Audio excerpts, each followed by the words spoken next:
How's it going, guys? My name's Harry, and today we're talking about the right way to do cinematic looking slow motion. With any discussion about slow motion, we have to talk about frame rate. A piece of video is just a bunch of images put together to create like an illusion of movement. Our frame rate is how many of those images that we stack into 1 second of video footage. When we want to create slow motion footage, what we have to do is shoot in a high frame rate, which means that we have to fit as many images as we can in a 1 second of footage, so that in post-production, what we can do is stretch out that footage. The effect of that is that everything moves slower, effectively creating slow motion. But firstly, let's talk more in depth about frame rates and how we want to use them when we're taking our films. Different regions of the world have different standards as to what frame rates that they film in. In like the North American region, so the USA, Canada, they film with the standard called NTSC, which includes 24 FPS, 30 FPS, 60 FPS, and 120 FPS.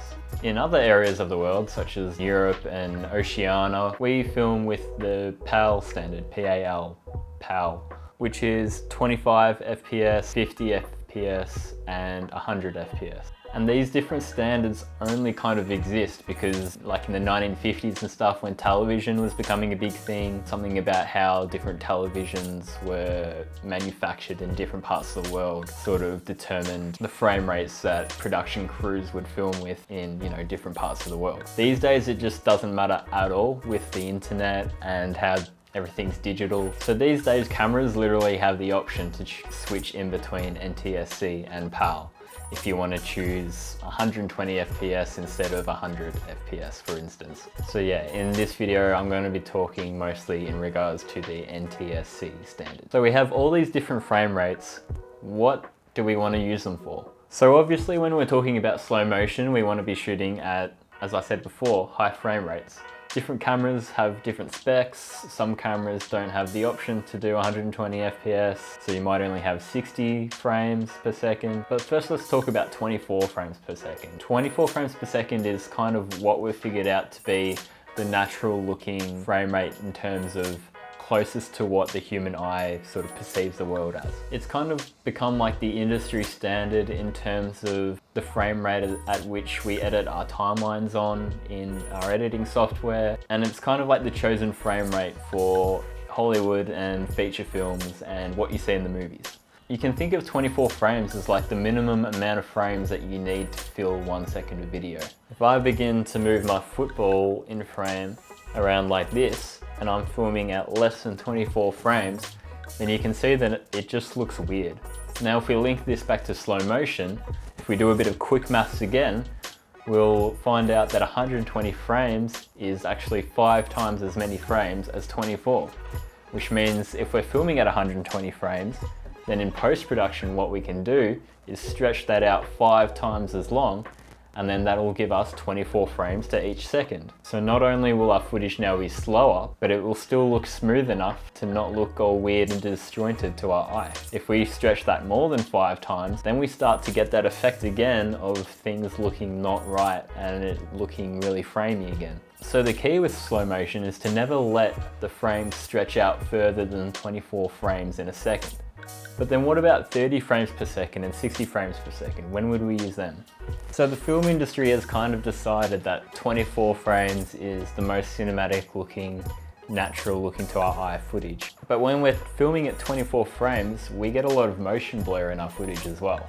And sometimes when we're doing camera movements on a gimbal or like a tracking system, or just the camera's moving fast in general, maybe we're flying a drone, then we might start to notice that our footage is just looking a bit too blurry, like there's a touch too much motion blur and we would like things maybe a bit sharper. That's when it's a good option to shoot at 30 frames per second. With 30 frames per second, we get like 6 extra frames.